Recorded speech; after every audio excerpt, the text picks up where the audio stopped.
My mother lied about everything, including who I am. I was standing in my childhood bedroom, arms buried elbow deep in the dusty guts of an old wooden wardrobe, when I felt it. A soft crunch that wasn't wood or dust or insulation. It was paper, fragile, folded, tucked behind the rear panel like a secret waiting for the right pair of hands. I pried the board loose and pulled it out. A yellowed envelope, brittle and frayed at the edges, with handwriting I didn't recognize. On the front, in faded ink, "To my son, if you ever find this."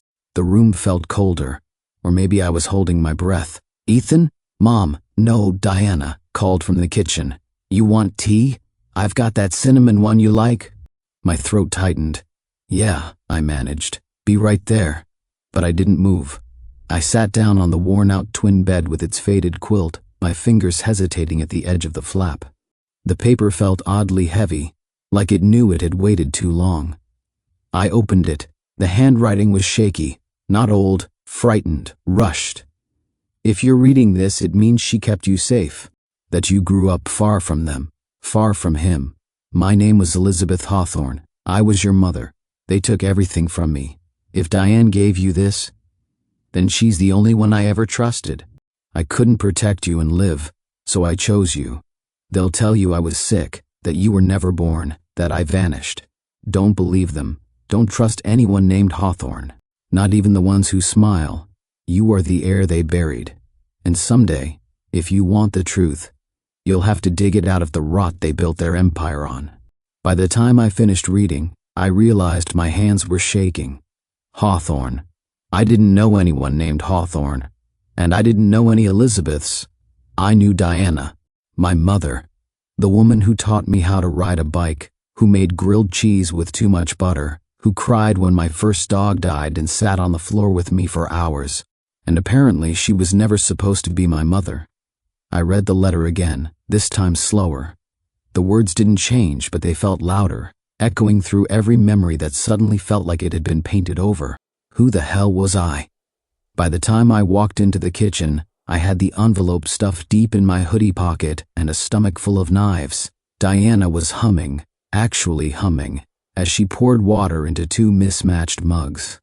The air smelled like cinnamon and something more familiar, her perfume, vanilla and clove. "Home. You look pale," she said, turning toward me. "There too much dust up there?"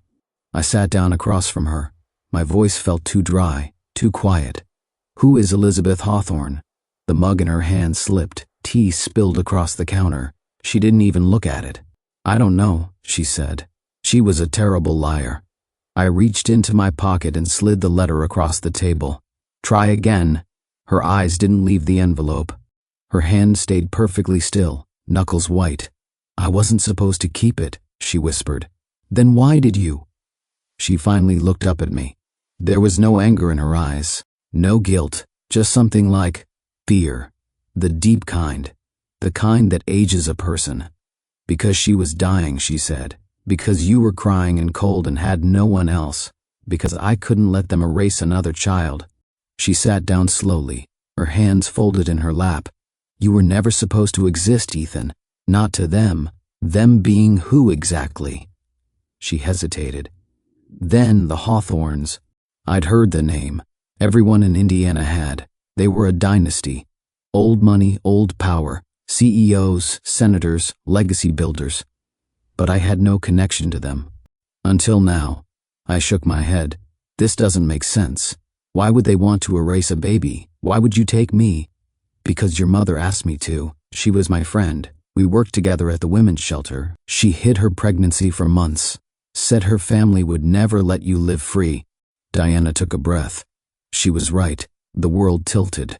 "So I'm, what? Some bastard heir they covered up? An accidental scandal?" "You were her son. That's all I cared about." I pushed away from the table.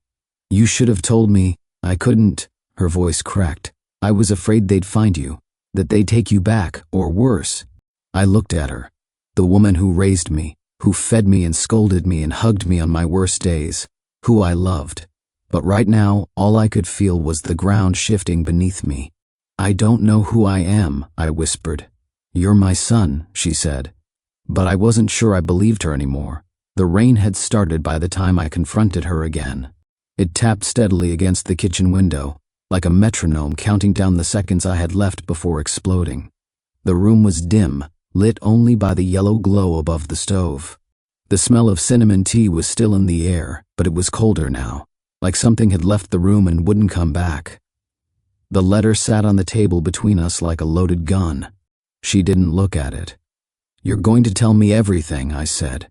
Now, Diana's hands were wrapped tightly around her mug, fingers white. She didn't speak.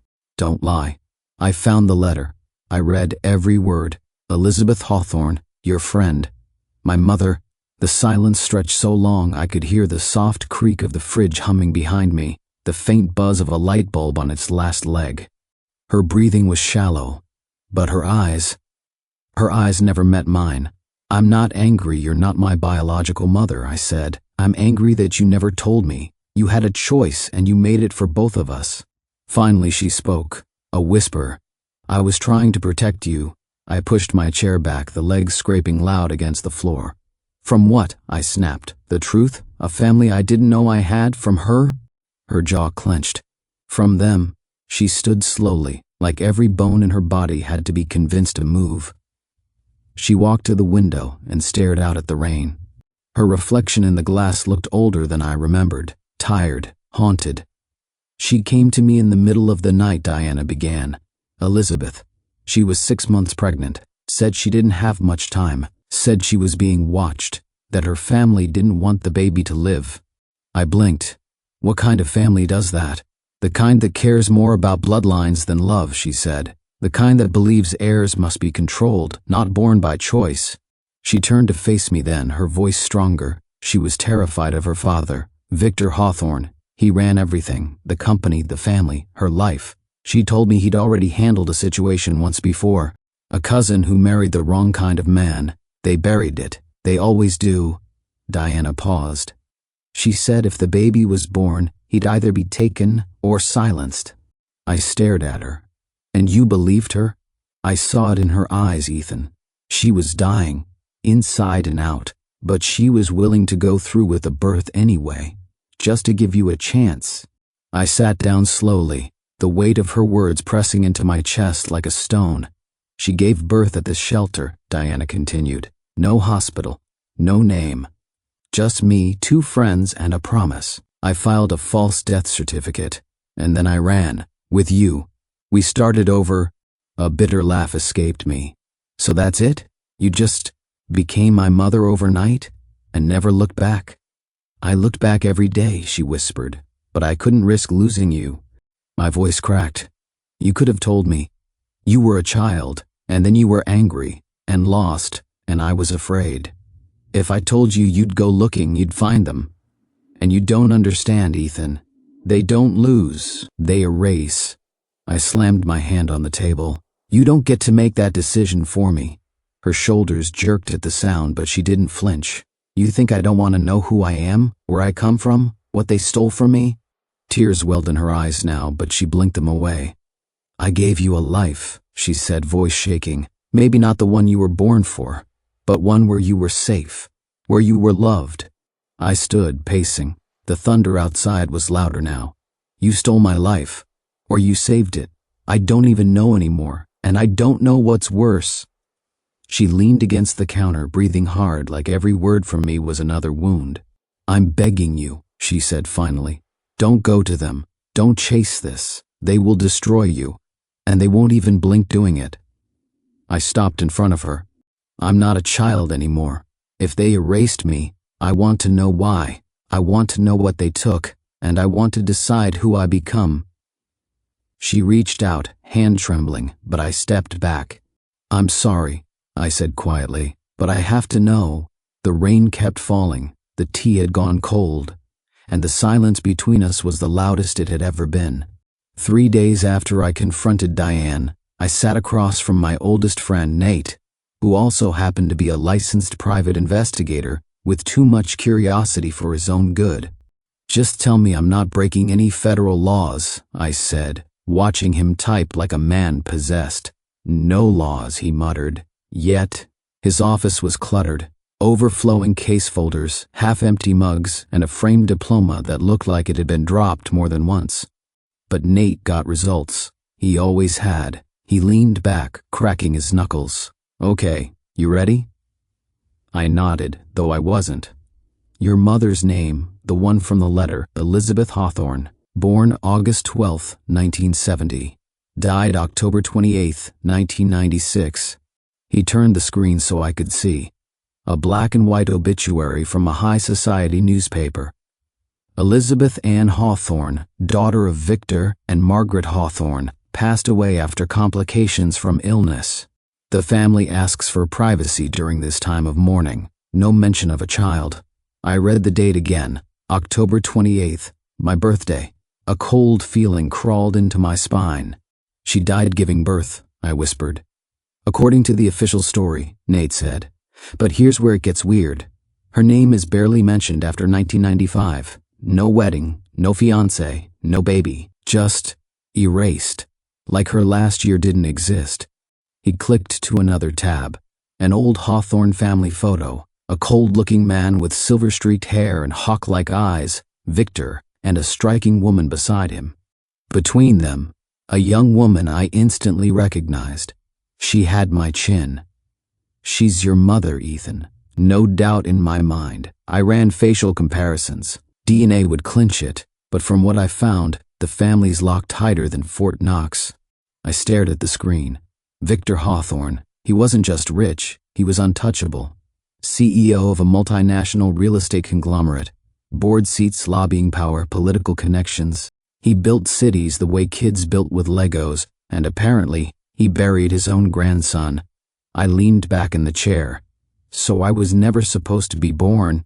Nate raised an eyebrow. "You were supposed to be dead. Big difference." He tapped the desk. "There's more." A local paper from back then ran a tiny notice. "Look at this." I squinted at the grainy article from a 1996 issue of the Seaside Tribune. "Private funeral held for infant Hawthorne. Family requests no visitors or flowers." I blinked. "Wait, they announced my death?" "They never named the child," Nate said, "but the timing fits. October 96, same hospital where Elizabeth was rumored to have stayed. But no birth record, no death certificate, and no me," I said. I stared at the pixelated obituary again, at the cold, curated lie of it all. They buried a name, and they thought that would be enough. 2 days later, I arrived in Oceanside Hills, Connecticut, the kind of town where the streets were too clean, the hedges too perfect, and every security gate whispered, "You don't belong here." But I did, technically. From the cliffs above the water, the Hawthorne estate looked like something out of a magazine. Stone walls, wide verandas, massive windows reflecting the sea. A fortress made of glass and money. I didn't get closer. Not yet. Instead, I walked the town. Every building on Main Street bore the Hawthorne name. Hawthorne Library. Hawthorne Theater. Hawthorne Trust. It wasn't subtle. It was a kingdom. I stopped at the local bookstore.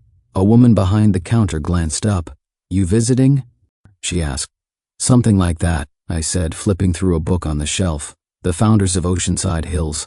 Chapter 3, The Hawthorne Legacy. Victor stared at me from a page like a monument come to life. "They own everything around here," the woman added, almost apologetically. "Been that way for decades. Schools, land, even the police station. If your last name isn't on a plaque, you don't get a vote." I closed the book. Well, maybe that's about to change. Back in my motel room, I spread the documents Nate gave me across the desk. Articles, obits, blurry photographs, tax filings, my birth certificate, the fake one, and in the middle, the letter from Elizabeth. I read it again. "You are the heir they buried, and someday, if you want the truth, you'll have to dig it out of the rot they built their empire on."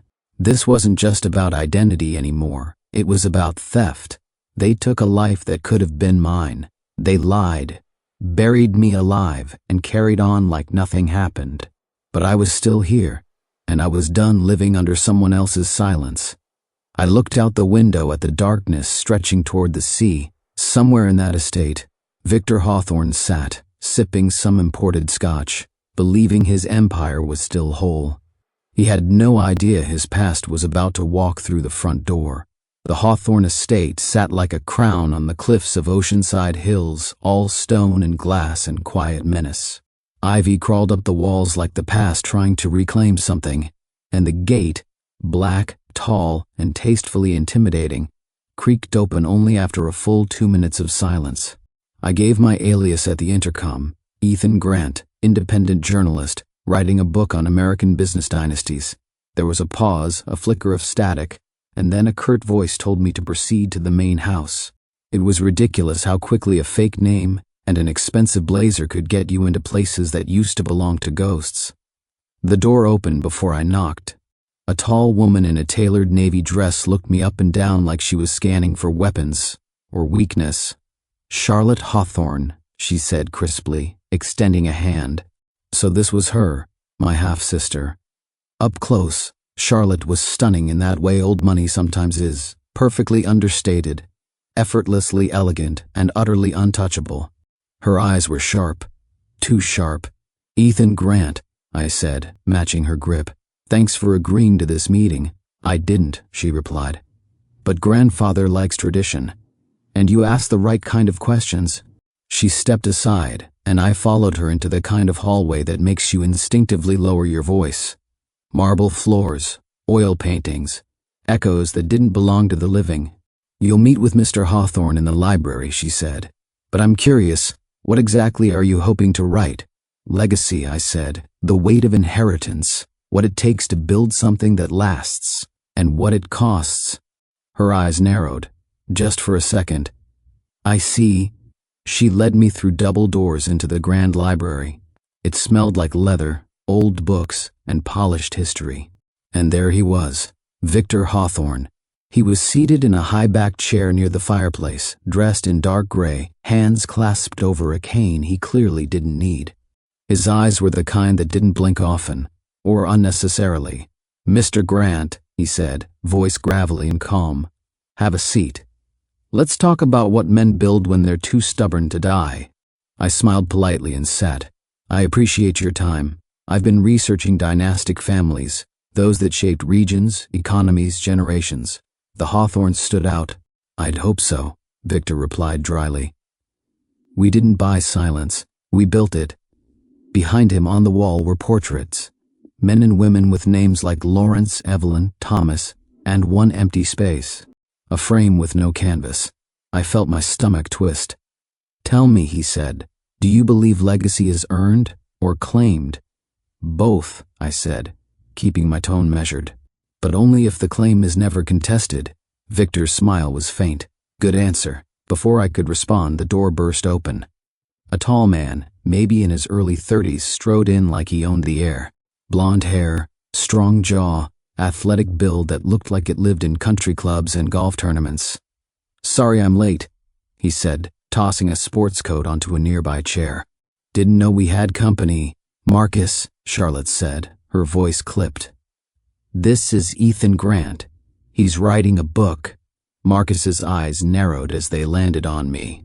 "Another writer? Thought we were done with PR games." "Independent," I said, offering a cordial smile. "Not the flattering kind. The truth kind," Marcus chuckled humorlessly. "Dangerous business.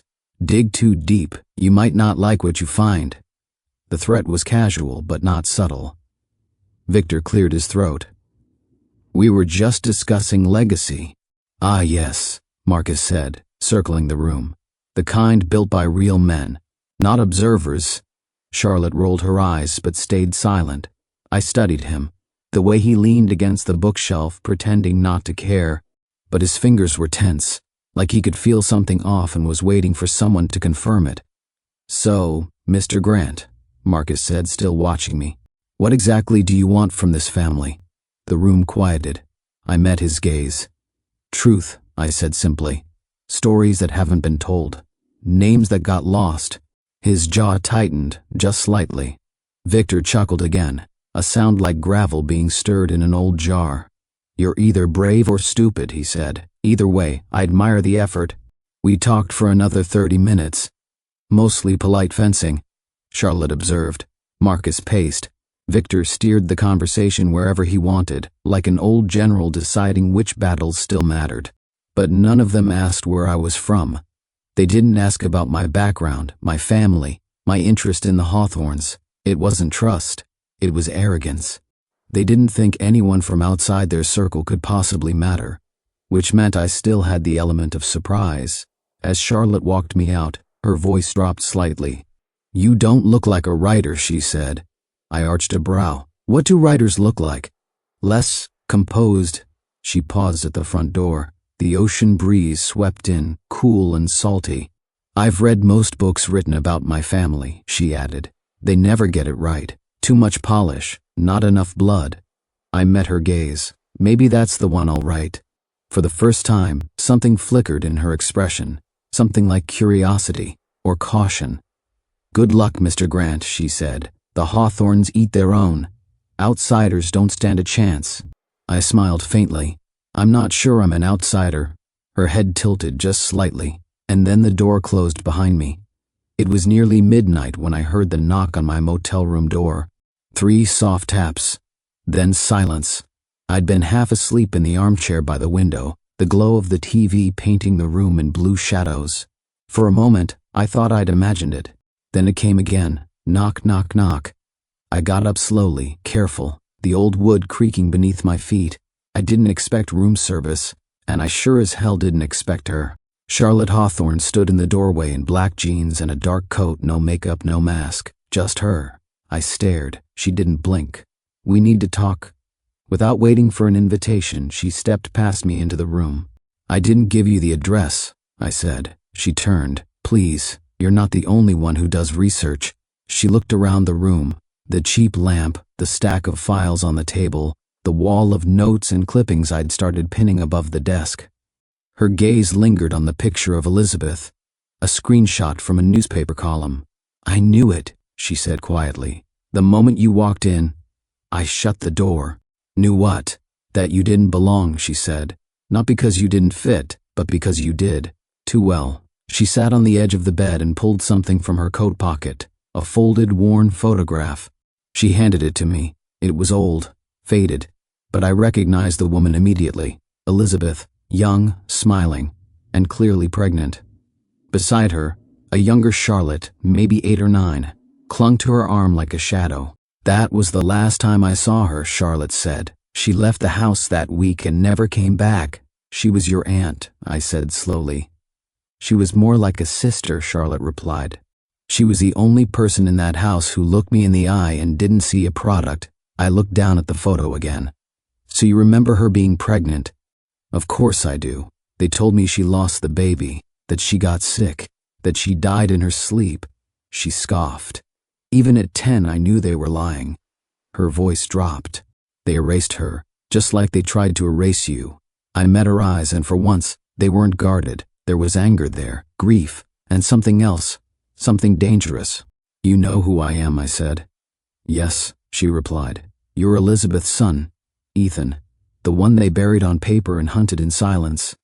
I exhaled slowly, a strange relief washing over me. It was the first time someone said it out loud, named it. "And yet," I said, "you're still here. Loyal daughter, heir apparent." She laughed once bitterly. "I've never been loyal. I've been trapped. Do you know what it's like to be raised as a perfect product? Groomed, displayed, shaped to carry a name I didn't choose." She stood, pacing. "They made me into a Hawthorne, and now I can't breathe." I watched her. "This isn't just about me, is it?" She stopped, turned. "No," she said. "It's about him. Victor."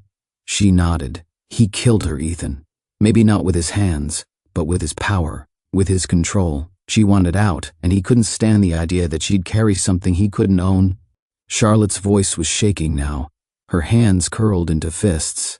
"He told everyone she was unstable, unfit, that the baby was never viable, that the Hawthorne line had to be protected. And no one questioned it, because no one dares question him. And now?" I asked. She looked at me with something close to steel in her expression. "Now there's someone left to do it." The silence stretched. "You want to help me?" I asked. She nodded. But not because I'm your brother, no, she said honestly. Because I'm tired of being silent, and you're the only one loud enough to shake him. I studied her. Cold, elegant, sharp, but cracking. Why now? Because for once, she said, someone walked into that house and didn't play their game. You weren't afraid. You didn't bow. You looked at him like he was mortal. He is, I said. She smiled. Prove it. We sat in silence for a moment. The motel room flickered with passing headlights outside. Somewhere a faucet dripped. Then she stood and walked to the door. Tomorrow, she said, you'll come back to the house. I'll get you into the archives. Birth records, legal files, real ones. I nodded slowly. And Ethan? She added, her hand on the doorknob. Yeah? If you do this, if you go all the way, there's no turning back. I met her gaze. There was never a way back. She left without another word, and for the first time in my life, I wasn't alone in knowing the truth, or wanting to burn it down. The package was small, wrapped in plain brown paper, no return address. Just my name, handwritten in Diana's careful, familiar script. It was waiting for me at the front desk of the motel when I came back from the Hawthorne estate the next morning. Inside, a flash drive. No note, no explanation. I locked the door behind me, sat down at the desk, and plugged it into my laptop. For a moment, nothing. Then a folder opened, for Ethan. Only if it's too late. My heart thudded. I clicked the file. The screen lit up with static, then steadied. And there she was. Elizabeth, younger than the photos, face tired but beautiful, with deep-set eyes that looked too knowing. Her hair was pulled back, and her hand rested protectively over her visibly pregnant belly. The date in the corner read, October 16th, 1996. If you're seeing this, she began, her voice trembling. Then I didn't make it, and they got to me. She swallowed hard. I'm sorry. God, I am so sorry. I tried to get out. I tried to protect you, but I couldn't run fast enough. They'll tell you I was sick, that I was unstable, that you were never born. But it's all lies. They planned it. From the moment I told my father I was keeping you, he started planning how to make you disappear. I trusted Diane. If you're alive, it's because of her. You don't owe me anything. You don't even have to believe me. But if you do want justice, if you want to know the truth. She reached off screen and pulled out a document, blurred, but I could make out a seal. Hawthorne Corp. This is my will, the real one. I left it with the lawyer I trusted before my father replaced him. You're in it, Ethan. You were never meant to be erased. If you want to survive this family, you'll need proof, you'll need allies, and you'll need to be braver than I was. She stared directly into the camera, and suddenly she looked older. Wiser, warn, run, or fight, but don't do nothing. Then the video ended. I sat in silence, my hands clenched in my lap. The motel room seemed smaller now, the air heavier. My reflection in the black screen looked like someone else entirely, someone halfway between a son and a ghost. Charlotte didn't flinch when I showed her the video. We were sitting in a parked car behind the estate's guest house, hidden from the security cameras. Her hands were tight on the steering wheel. She knew, she said. She knew they were going to kill her. She signed a real will, I said. Do you think it still exists? Charlotte nodded. If anyone kept a copy, it's Michael Brenner. He was her attorney before Victor forced him out. Where is he now? She smirked. Retired. Teaches ethics at NYU Law. 2 days later, we were in his office. Michael Brenner was tall, pale, and more nervous than I expected. He recognized me the moment I introduced myself, not as Ethan Grant, the writer, but as the face from a past he'd buried under decades of legal silence. I never stopped hoping someone would come looking, he said, but I didn't think it would be you. He unlocked a drawer and pulled out a sealed envelope. This is a copy of the original will, he said. Your mother insisted I keep it hidden. Victor threatened me, my practice, my family, but I kept it anyway. He slid it toward me. The seal was still intact. Inside, Elizabeth named me, Ethan James Hawthorne, as her legal heir to 40% of her shares in Hawthorne Corp., should anything happen to her. The document was signed, Dated, witnessed, legal, real. They erased me, but they couldn't burn everything. Back at the motel, I poured myself a glass of cheap red wine, staring at the folder on my screen. My desk was a war zone. Documents, photos, timelines, and now, the will. The flash drive sat beside my laptop like a loaded weapon. My finger hovered over the send button. One email, one press release, one story, and the Hawthorns would burn in the spotlight they built for themselves. I hesitated, not because I didn't want justice, but because for the first time, I understood the cost. This would destroy them, not just Victor, but Charlotte, maybe even innocent people caught in the crossfire. But if I said nothing, I was just one more person who let the lie live. I took a deep breath, then I clicked. The article dropped the next morning. Front page, 3 major outlets: Hawthorne heir erased, secret will, hidden child, and a family conspiracy. The story went viral in hours. By noon, reporters swarmed Oceanside Hills. Investors began pulling out. Board members issued statements. Victor refused to comment, but the silence for once worked against him. The empire cracked, and I, the buried son, had made sure they couldn't bury anything else again. By the end of the week, the Hawthorne name was radioactive. News vans lined the cliffs outside the estate. Reporters camped in rental cars. Protesters held signs at the gates with slogans like "Justice for Elizabeth" and "You can't bury blood." The internet did what it always did, took the story, ripped it apart, and rebuilt it 1,000 different ways. Victor Hawthorne didn't speak, not to the press, not to the board, not even, as far as I could tell, to his own family. His empire cracked in silence. Hawthorne Corp stock dropped 28% in 3 days. Investors withdrew. Lawsuits followed. Whispers of criminal investigations grew louder. The family's perfect image had rotted from the inside, and now the world saw the stain. And in the middle of it, Charlotte disappeared. I got a single text the night before she left. "I'm done being a Hawthorne. Thank you for reminding me who I was before they rewrote me." No signature, no location, just freedom. Marcus, of course, wasn't so graceful. He found me in the town square, broad daylight, sunglasses off, jaw tight with rage.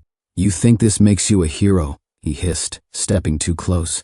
"You think ripping this family apart proves something?" I didn't flinch. "It proves I existed." He grabbed my shirt, pulling me an inch forward. "You're nothing but a bastard ghost. You don't belong here. You never did." "Neither do you," I said calmly. "You were just the loudest shadow in the room after they turned out the lights." He held my stare for a moment longer, then shoved me back and walked off. Victor didn't call me, didn't try to stop the bleeding, but somehow his silence was louder than any threat Marcus could throw. He knew it was over, not because I took anything from him, but because I gave the truth to everyone else. 2 days later, I drove back to Indiana. The sky was gray and wet, the kind of summer rain that doesn't roar, it lingers. The roads looked the same, but I wasn't the same man driving them. When I pulled into the driveway of the small brick house that raised me, the porch light was already on. Diana opened the door before I could knock. She didn't say anything, just pulled me into a hug. I let her. For the first time in weeks, I let myself feel the weight of everything. The truth, the betrayal, the loss, the victory that didn't feel like winning. Inside, the kitchen was exactly how I remembered it. Worn wood floors, a chipped mug next to the sink, the smell of something baking even though nothing was in the oven. A home that had never needed bloodlines to make it real. We sat across from each other, same as always. The silence between us now wasn't heavy, it was tired. Finally, she spoke. "Did you get what you wanted?" I met her eyes. "I don't know." She nodded like she expected that. "And did you do it for revenge?" I thought about it. The flame that had burned in my chest for weeks, months, maybe years, wasn't fire anymore. It had settled into something quieter, warmer, like coals after a storm. "I thought I did," I said. But the more I saw them, the more I realized I wasn't fighting to hurt them. I paused. I was fighting so I could come home. She reached across the table, her hand over mine. "You did." A breath passed between us. And then she asked softly, "Did you ever think I stole your life?" I looked at her, this woman who lied, yes, but who held me through sickness, read to me under blankets, patched my knees, and taught me how to forgive myself before anyone else ever would. "You didn't steal it," I said. "You gave me one." Her eyes filled, but she didn't cry. She just smiled. "You were never really theirs," she whispered. I squeezed her hand gently. "No," I said. "I was always yours." A year and a half later, my life is quieter. I teach journalism now. 2 sections of investigative writing and 1 overcrowded seminar on media ethics at a small liberal arts college upstate. My students are bright, restless, always hungry for answers. I like that about them. I tell them stories, mostly true ones. Sometimes I tell them about power, how it hides behind perfect walls and polished family names, about silence and how it's rarely neutral, about truth and how it doesn't free you like people think it will. It changes you. That's different. In the afternoons I sit in my office, surrounded by books and noise, and chip away at the thing I never thought I'd write, a memoir. The title is tentative, Rivers, Not Hawthorne. And under it, in plain serif font, by Ethan Rivers Hawthorne. I kept both names. Rivers, because it raised me. Hawthorne, because it tried to erase me, and failed. The cover photo hasn't been chosen yet. But there's one I keep framed on my desk, and sometimes I wonder if it's the only one that matters. It's not glossy, not posed, just me, Diana, and a little girl with Charlotte's sharp eyes and none of the Hawthorne coldness. She's laughing, messy, open, real, and I'm holding her hand while Diana smiles behind us. Charlotte sends postcards from Europe, sometimes a voice message, but for now, her daughter stays with me. "I want her to grow up in truth," Charlotte said the last time we spoke. "And for some reason, I trust you with that more than anyone. I never asked for that kind of trust. But I carry it, like everything else I inherited, not from blood, but from choice. And at night, when the house is quiet and I'm too tired to write, I look at the photo on the desk and remind myself that peace doesn't come from revenge. It comes from remembering who held you when no one else knew you were worth holding. Maybe the truth didn't set me free, but it gave me something better, peace.